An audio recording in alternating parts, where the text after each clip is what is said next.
Before we begin, do you have a theory about this case or a story of your own? Share it with me at nightwatchfiles@gmail.com.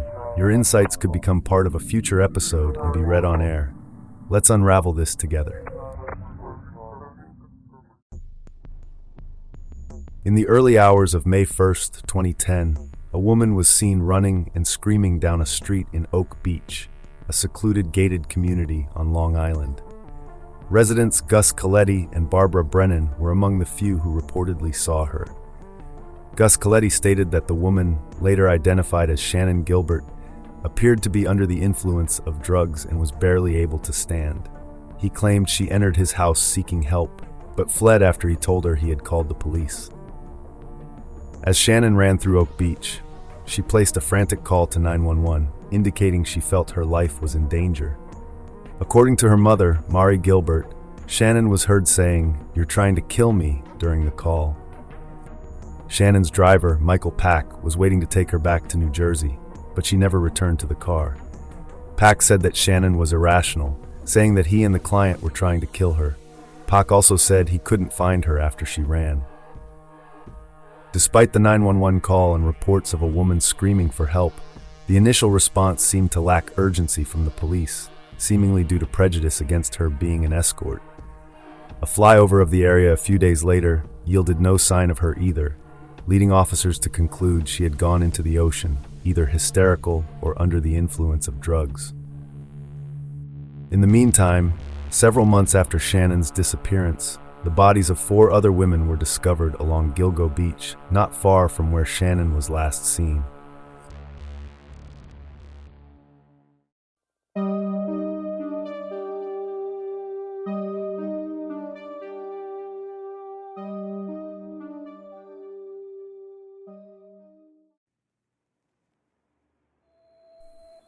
Shannon Maria Gilbert's story begins with a childhood marked by instability and separation. When conflicts arose between Shannon and her mother's boyfriend, she was sent away from her family home. This separation led to her entering foster care at around age 7.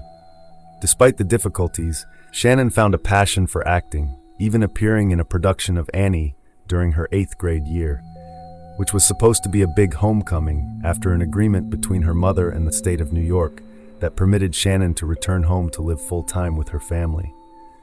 However, this period of stability was short-lived.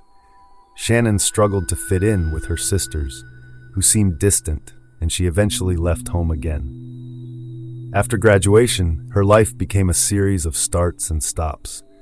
She enrolled in nursing classes and worked various jobs, including at a hotel, Applebee's, a senior center, and as a secretary at a school, before dropping out of college and quitting the secretarial job, citing boredom.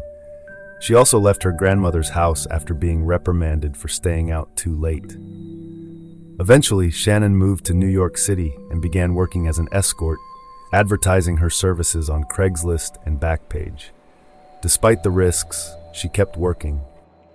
In May 2010, Shannon's life took a tragic turn. She traveled from New Jersey to Oak Beach to meet a client she had connected with through Craigslist. After arriving at the client's house, something went wrong. Shannon became fearful, claiming that the client and her driver were trying to kill her. She fled the house, running down the street and knocking on doors, frantically seeking help. Neighbors reported hearing her screams and called 911. However, when the police arrived, Shannon was gone. Her driver, Michael Pack, and another driver, Alex Diaz, searched for her, calling hospitals and police stations, but to no avail. Alex Diaz filed a missing persons report in New Jersey, listing Shannon's distinguishing marks and mentioning her bipolar disorder and drug use.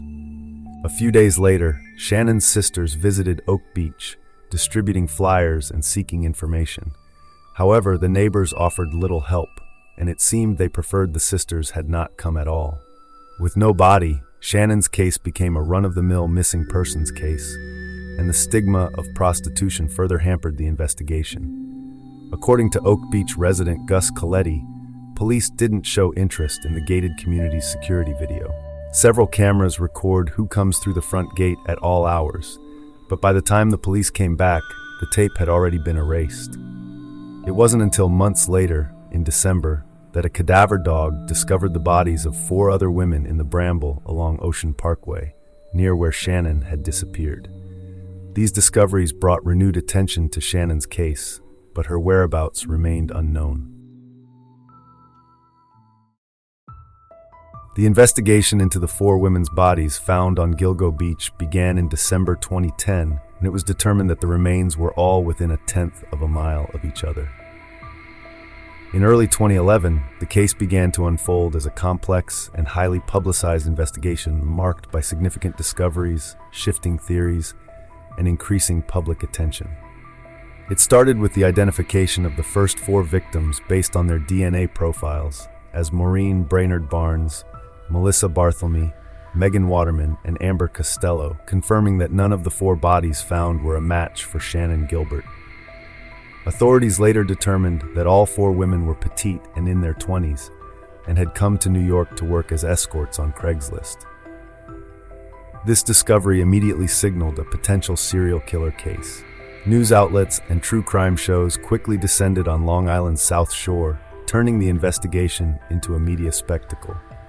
Despite the obvious signs, Suffolk County Police Commissioner Richard Dormer hesitated to label it as such, denying that there was a Jack the Ripper running around Suffolk County.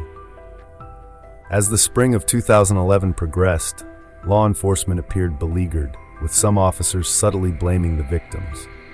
During a public meeting intended to reassure the community, the chief of detectives noted that the women had willingly entered a car with a stranger, finding, quote, consolation in the fact that the killer was selecting from a pool rather than targeting citizens at large. On March 29, 2011, the investigation into the Gilgo Beach murders continued, with police staking out a 7.5-mile stretch of bramble and poison ivy along Ocean Parkway, from Oak Beach to the Nassau County line. However, on that first day of renewed searching, they found nothing. The search on the following day would prove more fruitful, but it did not bring law enforcement any closer to finding Shannon Gilbert. A police officer, driving slowly down the parkway, scanning dunes flanking Cedar Beach, noticed something on the side of the road and stopped the car. Despite cadaver dogs having searched the area many times before, a 5th set of remains was discovered. Again, authorities initially speculated that the remains might belong to Shannon Gilbert, but these were soon proven false.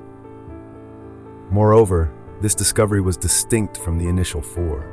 The remains were located a full mile from where the other bodies were found, and not on the edge of the bramble, but some 30 feet in from the highway. These remains were later identified as belonging to Jessica Taylor, a 20-year-old escort killed in 2003, whose torso had previously been discovered in Manorville, Long Island. Building on the previous searches, on April 4th, the Gilgo Beach investigation uncovered 3 more bodies. The authorities broadened their search to include underwater areas, the dunes south of Ocean Parkway, and the shores of Oak Beach, with divers working in pairs in Hemlock Bay. The FBI contributed aerial support, deploying a Black Hawk helicopter and a fixed-wing aircraft equipped with high-resolution cameras. Medical examiners were also on hand to distinguish between animal and human remains. However, these new discoveries diverged from the pattern established by the initial finds. Unlike the first 4 victims, these remains were located deeper within the underbrush, were not encased in burlap, and appeared to have been in place for a longer duration. These included more partial remains of Jessica Taylor, including her skull, hands, and forearm, discovered along Ocean Parkway near Gilgo Beach. The distance between these 2 locations is approximately 45 miles or 72 kilometers, indicating a significant effort to transport and dispose of the remains in separate areas. The presence of Taylor's remains in both Manorville and Gilgo Beach raises questions about the killer's motives and methods. The deliberate scattering of body parts could suggest an attempt to confuse investigators, hinder identification, or create the illusion of multiple crime scenes. Alternatively, it could point to a killer with familiarity with both locations, utilizing them as convenient disposal sites. This pattern of disposal suggests a deliberate strategy on the part of the killer to utilize both locations as dumping grounds, potentially indicating a familiarity with the area or a desire to create confusion. While the presence of multiple dump sites raises the possibility of multiple perpetrators, investigators have leaned towards the theory of a single killer responsible for the Gilgo Beach murders. Police Commissioner Richard Dormer, for instance, posited that the killer may have evolved over time, initially dismembering victims and later abandoning this practice. Dormer's theory suggests that the killer may have become more confident or complacent, leading to changes in their methods of disposal. However, it's crucial to acknowledge that former District Attorney Thomas Spoda suggested that multiple killers may have been at work, particularly in the cases where remains were scattered. Spoda's perspective suggests that the Gilgo Beach area may have been a dumping ground for multiple murderers, each with their own methods and motives. Also discovered were parts of a man who was small in stature and of Asian descent, clad in what seemed to be women's clothing. Lastly, the remains of a child, no larger than a toddler, wrapped in a blanket, were discovered. The story of the unidentified person of Asian descent, whose remains were discovered on April 4, 2011, near Gilgo Beach, is particularly poignant. The victim, believed to be between 17 and 23 years of age, was biologically male but was found wearing women's clothing, suggesting that they may have been a transgender woman. The victim had likely been dead for between 5 and 10 years, and the cause of death was determined to be blunt force trauma. Further analysis indicated that the victim was likely ethnically Han Chinese. In an effort to identify them, police released a male-presenting composite sketch in 2011, followed by a female-presenting rendering in 2024. As of the latest reports, they remain unidentified. The remains of a female toddler, estimated to be between 16 and 24 months old, were also discovered on April 4th. The body was wrapped in a blanket and showed no visible signs of trauma. Through DNA testing, investigators determined that Baby Doe was the daughter of Peaches, an unidentified woman whose torso was found in Hempstead Lake State Park in 1997. This victim was nicknamed Peaches because of a tattoo on her left breast that was in the shape of a heart-shaped peach. She was found wearing gold jewelry similar to that of her daughter. Despite these connections, both Peaches and Baby Doe remain unidentified, their stories shrouded in mystery. These cases have not led to any arrests or convictions. Also on April 12th, the first news reports aired about Mari Gilbert's claim that she spoke with Oak Beach resident Dr. Peter Hackett in the days after her daughter Shannon's disappearance. Hackett and his wife denied that the conversations took place. One of the key points of contention is the claim that Hackett contacted Mari Gilbert, Shannon's mother, shortly after her disappearance, identifying himself as a doctor running a home for wayward girls and implying that he had seen and assisted Shannon. This claim, however, has been met with contradictions and denials, with Hackett initially denying any contact with Mari. Later, he admitted to making phone calls to the family, but refuted the details regarding his identity and the nature of the conversation. Hackett's neighbors, particularly the Scalise family through Joe Scalise Jr., harbored deep suspicions about his potential involvement in the Gilgo Beach murders. They alleged that Hackett was a wannabe cop with a history of suspicious behavior and that he may have been involved in drug dealing. Despite the allegations and suspicions surrounding Hackett, law enforcement authorities have maintained that he is not a suspect in the Gilgo Beach murders. Police Commissioner Richard Dormer dismissed Hackett as a kook and expressed doubt that he was capable of committing such crimes. In light of the 6 latest discoveries, on May 9th, District Attorney Thomas Spoda revised his theory of the case, announcing, "There is no evidence that all of these remains are the work of a single killer." The families of the victims, meanwhile, began to connect with each other. On June 14th, family members held the first of several vigils at Oak Beach. On November 29th, a key shift occurred in the Gilgo Beach case when Suffolk County Police Commissioner Richard Dormer revised the prevailing case theory. Dormer announced that he believed a single serial killer was responsible for all 10 victims. However, he also stated that Shannon Gilbert's disappearance was a separate case, potentially not even a murder. This announcement came after months of investigation and public speculation, marking a significant turning point in how law enforcement framed the narrative of the Gilgo Beach murders. Dormer's statement suggested a departure from earlier assumptions about a connection between all the discovered remains and indicated a division in the cases. This meant the police were considering the possibility that Shannon's disappearance and possible death were unrelated to the series of murders. The idea that Shannon's case was different implied a different motive, method, or perpetrator than the other victims. This shift could have been influenced by factors such as the circumstances of Shannon's disappearance or forensic evidence. In the midst of a perplexing serial killer investigation, the search for Shannon Gilbert took a pivotal turn in December 2011. After months of searching, law enforcement focused on a marsh near Oak Beach. On December 6th, Shannon's personal items, including her pocketbook, ID, cell phone, jeans, and shoes, were discovered in a marsh. This marsh bordered Anchor Way, the road where Shannon was last seen, and Larboard Court, where Peter Hackett resided. A week later, on December 13th, nearly a year after the initial discoveries of other bodies, Shannon Gilbert's remains were located on the far side of the Oak Beach Marsh, approximately a quarter-mile from where her belongings were found. The location of her remains placed her closer to the other victims, near the southern edge of Ocean Parkway. They were almost a fully intact skeleton. On December 15th, a split emerged among Suffolk County law enforcement regarding the Gilgo Beach case. On this day, District Attorney Spoda publicly decried Dormer's single-killer theory.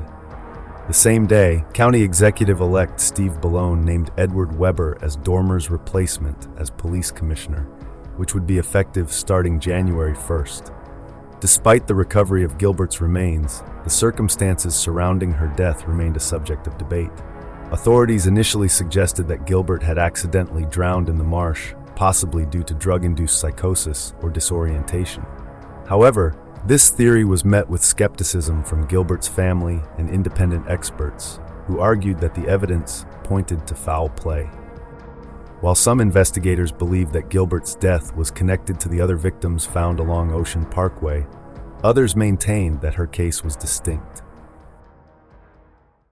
During the Gilgo Beach investigation, several crucial pieces of information emerged, painting a clearer picture of the potential suspect's methods and characteristics. One significant development was the FBI's involvement in providing technology to track burner phones.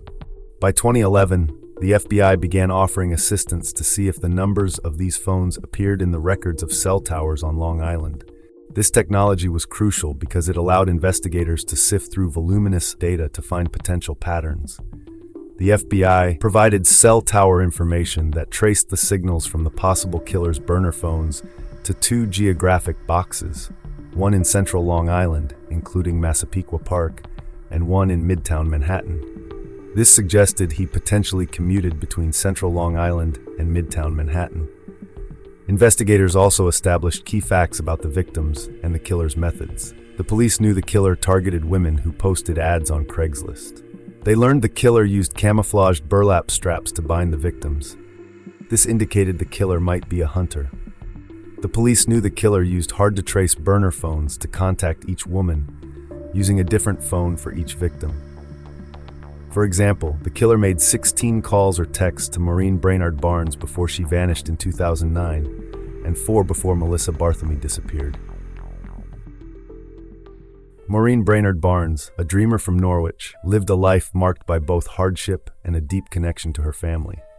With porcelain skin, dark tousled hair, and green eyes, she possessed a winsome, girlish charm. Growing up in a 3-bedroom apartment in Pequannock Village, a federally subsidized housing development, Maureen's early life was shaped by the realities of financial struggle. Her mother, Marie Ducharme, worked tirelessly to support the family, while her father, Bob Senecal, worked in lumber and as a mechanic. Even from a young age, Maureen had an artistic side. While her siblings played sports, Maureen would remember her dreams and scribble them down in a marble-covered notebook. And she used her MySpace page to let others know of moments when she sensed things happening before they happened. She felt somehow anointed, in touch with things that others couldn't see. Her writing helped her arrive at some central questions, such as, Is heaven a physical place or just a state of mind? Maureen held various jobs to try to make ends meet, including positions at a telemarketing company, Blimpie, TJ Maxx, AutoZone, Stop and Shop, Corey's Gas Station, and Groton Cinema 6. She also worked briefly as a card dealer at Foxwoods. Unable to afford her own place, Maureen had lived with her sister and then in a place paid for by her son's father, but she didn't like being dependent on her ex. So Maureen turned to escort work, advertising her services on Craigslist. She sometimes traveled to New York for work. According to Sarah Carnes, Maureen's friend, doing escort work in New York required a certain fearlessness. Despite the anxieties she couldn't tamp down, the money promised freedom and possibility. On July 9, 2007, Maureen Brainerd Barnes was in Manhattan. She was staying at the Super 8 Hotel in Times Square with her friend Sarah Carnes. That night, Maureen had a series of appointments.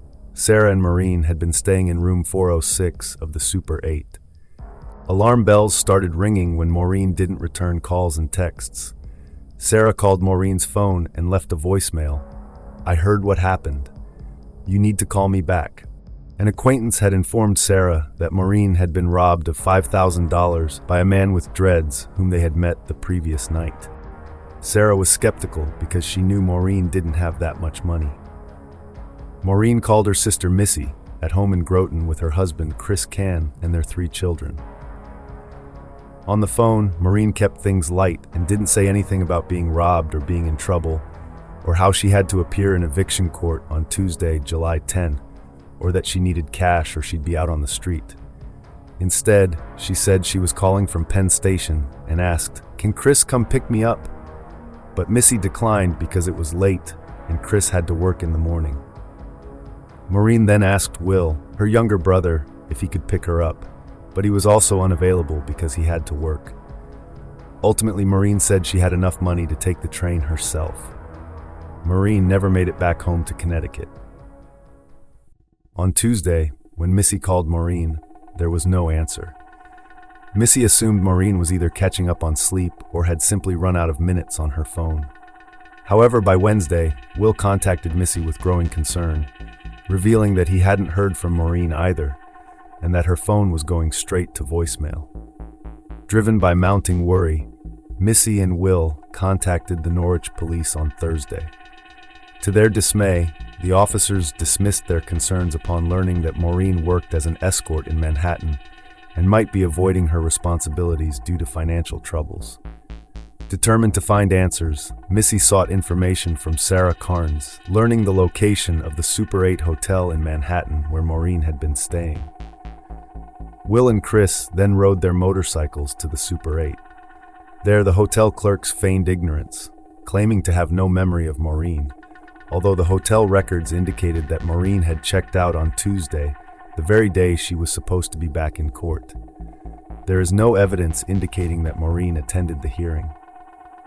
In a state of increasing alarm, Missy rushed to Maureen's apartment in Norwich, only to find the entire place cleared out. All of Maureen's belongings had vanished, either loaded onto a dump truck out front or simply gone, including her cherished composition books, personal books, and clothing. A friend of Maureen's claimed to have taken them all, asserting that Maureen had given her permission. As the pieces of the puzzle grew more disturbing, the police informed Missy that Maureen's food stamp EBT card had been used in New York City, but it was later determined this same friend of Maureen's had used it.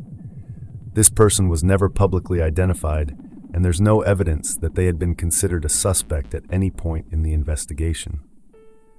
What followed was a tireless quest led primarily by her sister.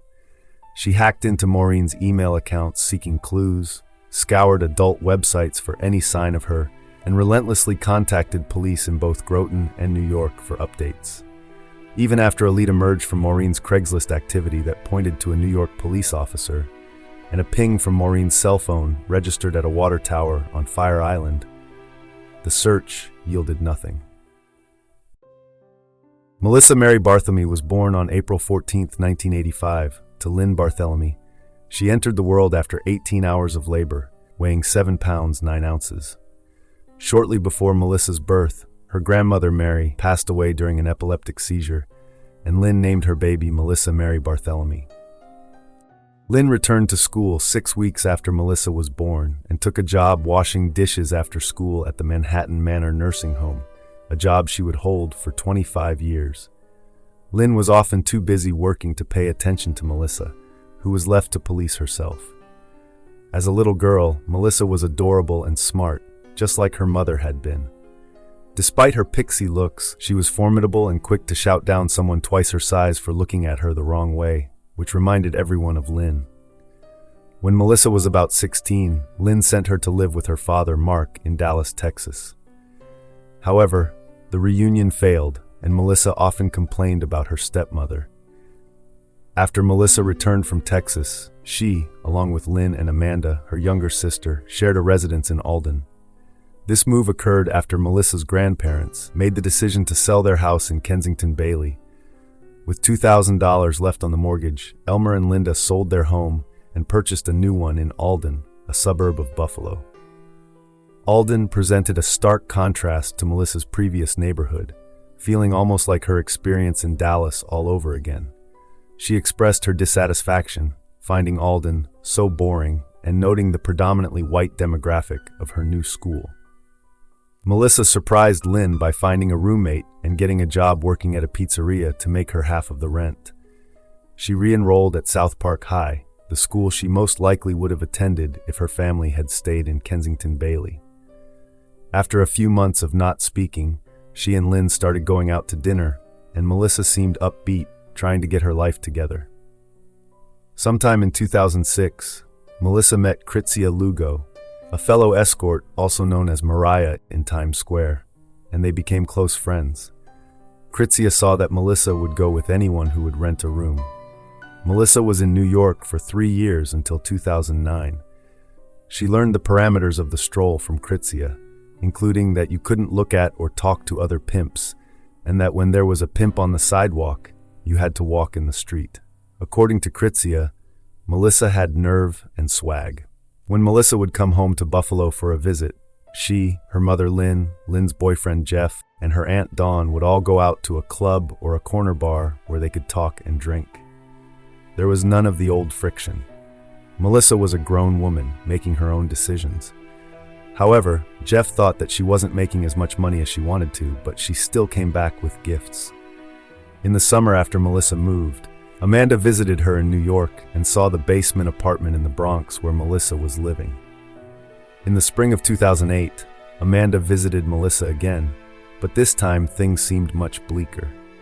She had broken up with Blaze, her pimp, and didn't talk about him much anymore, although breakups and reconciliations with him were a frequent occurrence. Amanda saw through to the bare facts of what her sister was doing to herself. She understood that there might never have been a hair salon, at least not one run by Blaze. She saw Melissa on the computer posting ads on Craigslist, and she saw the livery cabs that picked her up.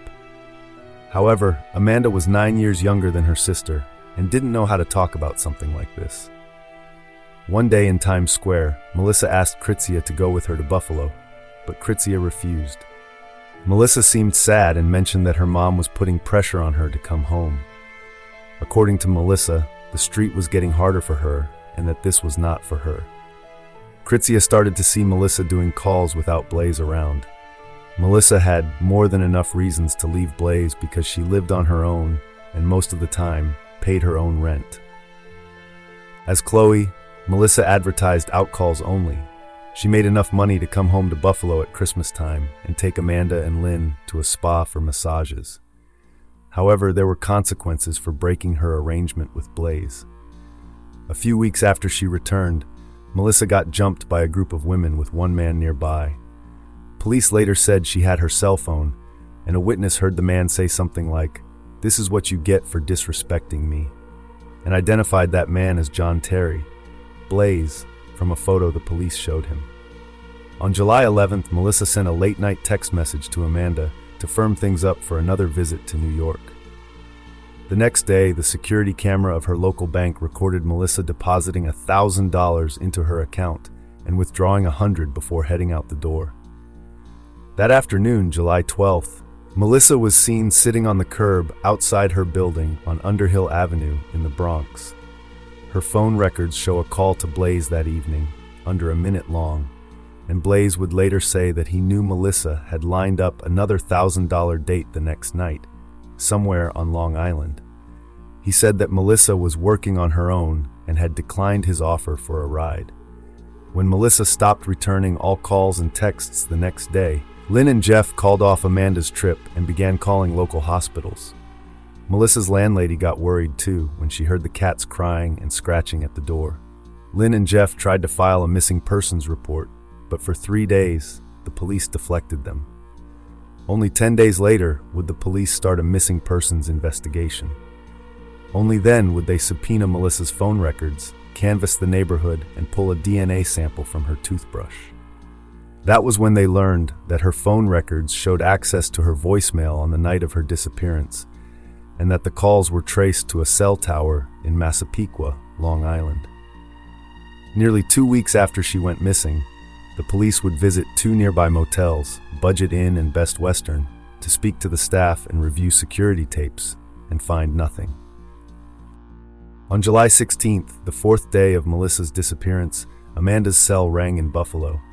Instead of her sister's voice, she heard another, controlled, comfortable, soft-spoken male. Amanda received 8 calls in all, always in the evenings, with the caller taunting Amanda in a low voice. The last call came on August 26, 2009. "I'm watching your sister's body rot." Steve Cohen, the Bartholomew family's lawyer, told the police about the calls, and starting with the 3rd call, police traced the signal to cell towers in Times Square and Madison Square Garden. The detectives wondered if the caller worked in Midtown and commuted from Long Island.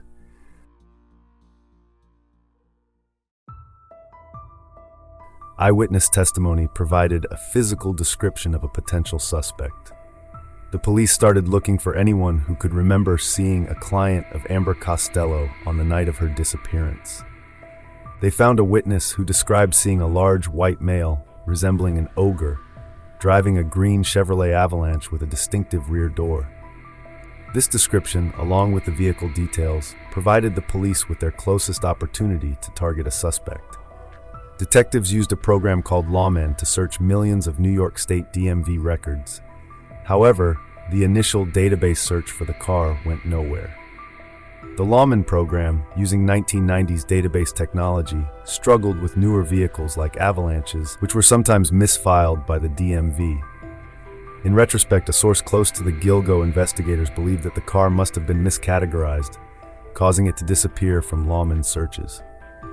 Despite having eyewitness information about the last man to see Amber Costello alive, the police seemed to stop talking about the ogre and the Avalanche, not discussing it with superiors or outside agencies like the state police or the FBI.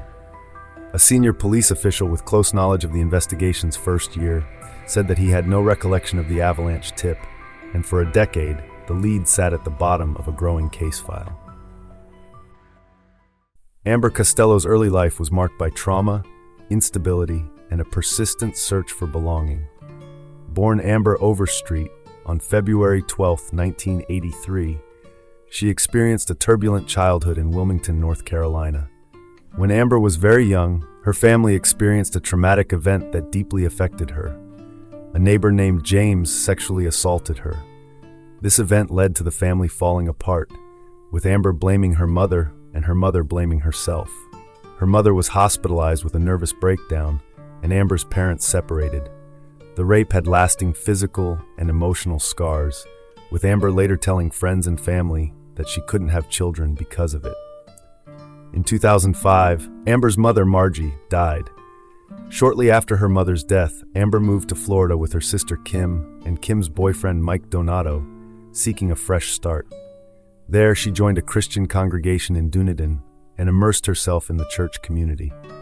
She sang in the choir, attended women's retreats, and worked at a diner near the church. She also joined Celebrate Recovery, a church-affiliated group that helped people deal openly with addiction. Amber married Don Costello in 2007, and the marriage was seen as a promise from God. They lived in Don's apartment, joined his church, and Amber worked in the nursery.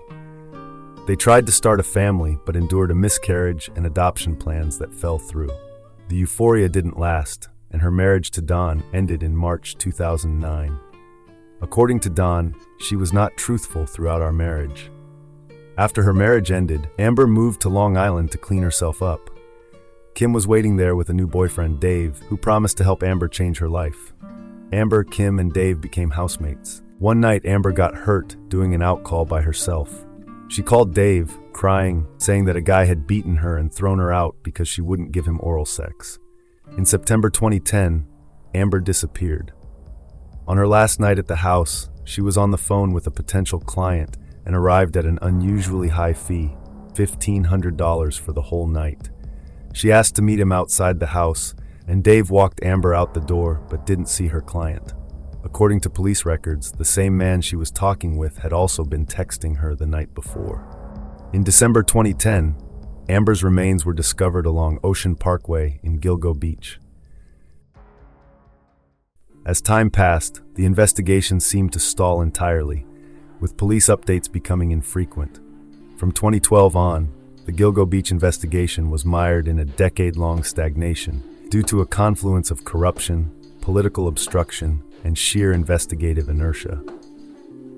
James Burke's rise to chief of police in 2012 marked a pivotal moment, solidifying the power axis between the police department and District Attorney Spota, creating an environment deeply resistant to external oversight.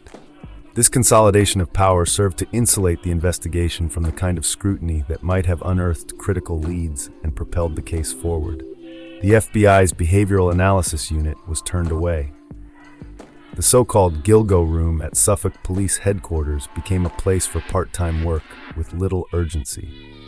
Burke's unchecked behavior triggered a series of events. A witness in a drug case, who was also stealing from police vehicles, grabbed a duffel bag from Burke's car containing pornography, sex toys, cigars, a gun belt, and ammunition, which federal prosecutors later called Burke's party bag. When Burke discovered this, he attacked the witness in full view of other detectives, some of whom participated in the beating, and even bragged about it later.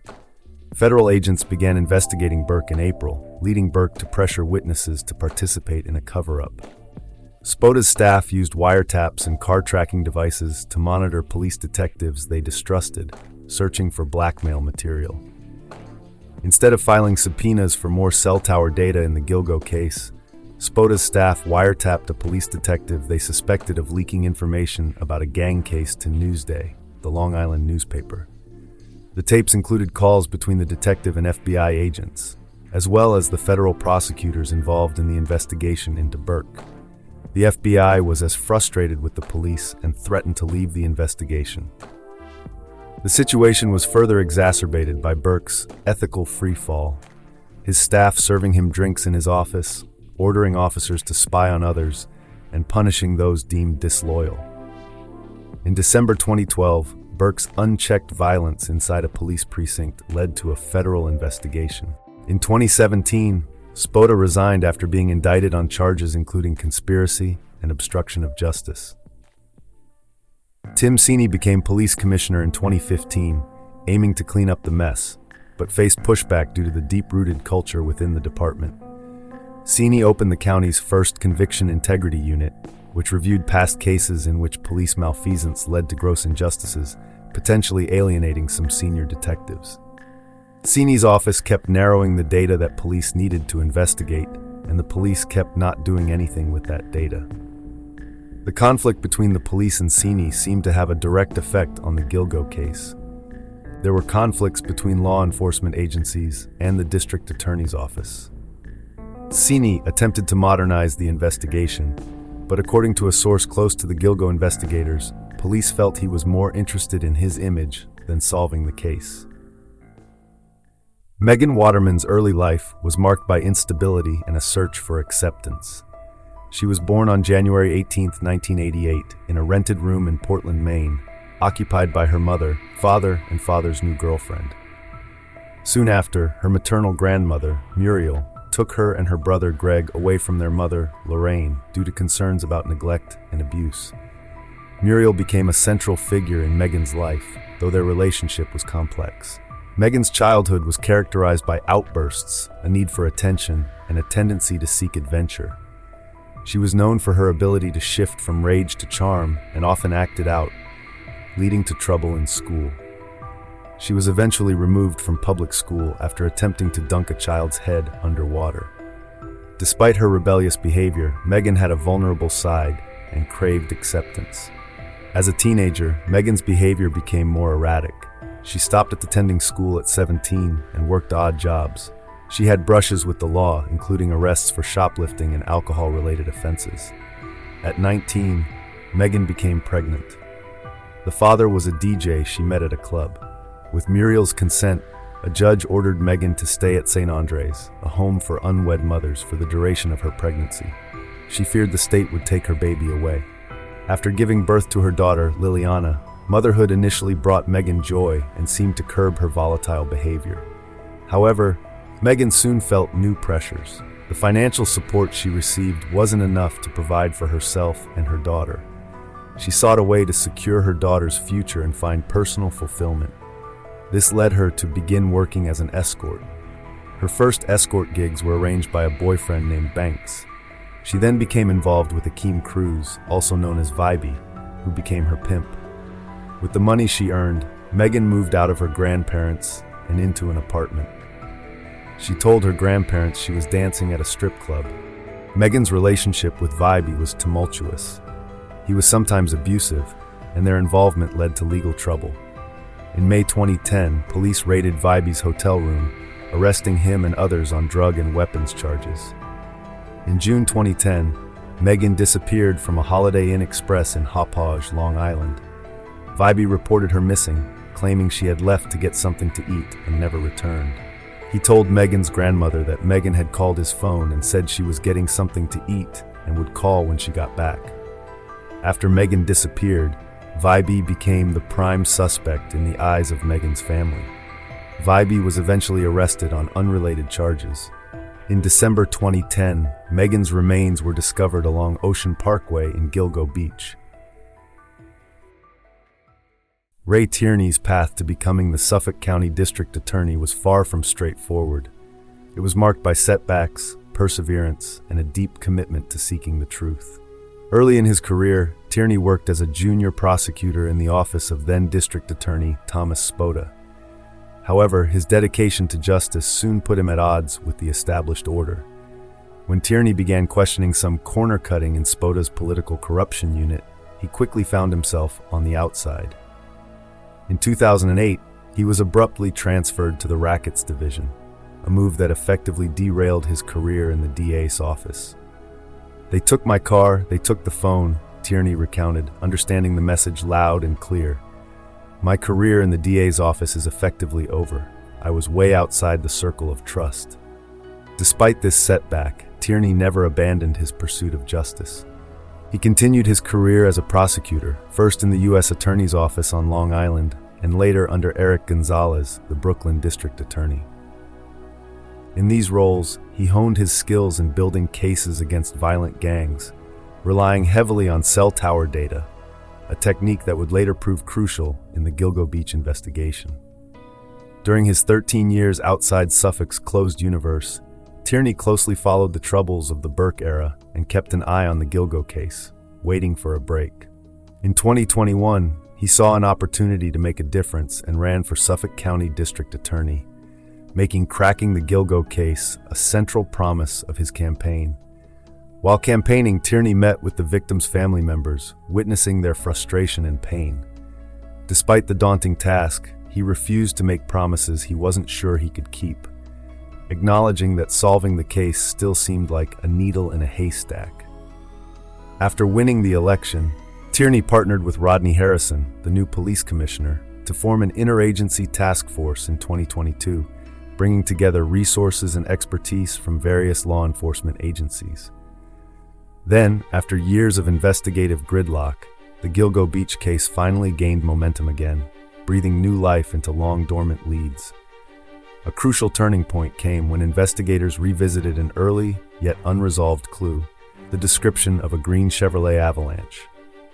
A member of the newly formed task force, leveraging more advanced technology, used a private, subscription-based database called TLOXP to search for the described avalanche. Unlike the previous, fruitless searches, this inquiry yielded immediate results. It presented a match. The TLOXP database revealed that a green Chevrolet Avalanche was registered to someone at the time the bodies were initially discovered. His name was Rex Heuermann. Heuermann spent much of his life residing in Massapequa Park on Long Island's South Shore. This location is particularly notable as it sits across the bay from where the bodies were discovered. This paints a picture of deep roots in the community, a place where he established his home and family. Professionally, Heuermann worked as an architect in Manhattan since 1987. This long-standing career suggests a level of stability and success in his field. The daily commute between his Long Island home and his Manhattan office is a recurring detail, underscoring the routine and structure of his life. Heuermann was married to Asa Ellerup for 27 years, and they had 2 children together. From the outside, his life seemed to embody a typical suburban existence. However, it was discovered that Heuermann had accumulated a large number of gun permits, totaling 97. This raised concerns among investigators about his potential for violence and instability. These details paint a disturbing picture of a man whose outward appearance of normalcy concealed a darker, more sinister reality.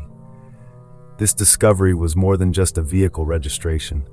It was a pivotal link connecting Heuermann to the geographic area of interest in the Gilgo Beach case. Further investigation revealed an archived Google Maps photo from November 2011 showing a Chevy Avalanche parked outside Heuermann's residence. This visual confirmation placed the vehicle, and by extension Heuermann, in close proximity to the crime scene during the relevant period. The convergence of these details, the avalanche, the geographic proximity, and the physical description, prompted the team to lock in on him as a potential suspect. From that moment, Rex Heuermann became the central focus of the investigation, leading to an intensive effort to gather additional evidence and build a case against him. Following the identification of Rex Heuermann as a potential suspect in 2022, law enforcement launched an intensive investigation which leveraged cell tower data provided by the FBI and refined by Tim Seeney's office to track Heuermann's movements in relation to the victims and the alleged burner phones used by the killer. This analysis revealed a correlation between Heuermann's personal cell phone and the burner phones attributed to the killer, showing they followed the same patterns. Tierney's office filed about 300 subpoenas and search warrants. Investigators also delved into Heuermann's personal life, uncovering that his wife was out of town during the disappearances of Megan Waterman and Amber Costello. When Megan Waterman disappeared, Heuermann's wife, Asa Ellerup, was away, in the middle of a 4-day trip to Maryland. When Amber Costello vanished, Ellerup was spending a week away from home in New Jersey. DNA evidence became a critical component of the case. Investigators followed Heuermann and obtained a DNA sample from a pizza box he discarded in a garbage can in Manhattan. The FBI matched Heuermann's DNA to a hair found on tape used to bind the bodies. 2 other hairs found on bottles outside Heuermann's home matched his wife's DNA. The theory is that Heuermann used a roll of tape that had been lying around the house. On July 15th, officers apprehended Heuermann on 5th Avenue in Manhattan. The arrest was executed smoothly without violence. Heuermann was initially charged with the murders of 3 of the 4 women, Waterman, Barthélemy, and Costello, and remained a prime suspect in the murder of Brainard Barnes. He pleaded not guilty. Following the arrest, District Attorney Tierney and Commissioner Harrison held a news conference with the victims' families. The arrest of Rex Heuermann in July 2023 sent shockwaves through Long Island and beyond, unleashing a cascade of consequences for the victims' families, the suspects' loved ones, and the investigation itself. For the families of the victims, Heuermann's arrest represented a long-awaited, yet bittersweet moment. They had endured years of uncertainty, grief, and frustration with the stalled investigation.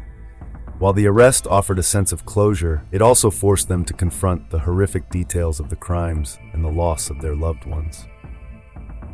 Heuermann's arrest also had a devastating impact on his estranged wife, Asa Ellerup, and their 2 children. Ellerup, who filed for divorce shortly after Heuermann's arrest, has maintained her husband's innocence. Through her attorneys, Ellerup expressed heartfelt sympathies for the victims and their families, stating that she would listen to all of the evidence and withhold judgment until the end of trial, giving Rex the benefit of the doubt, as we all deserve.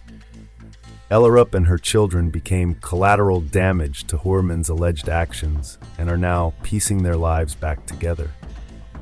The arrest also triggered intense scrutiny of the Suffolk County law enforcement and their handling of the Gilgo Beach case.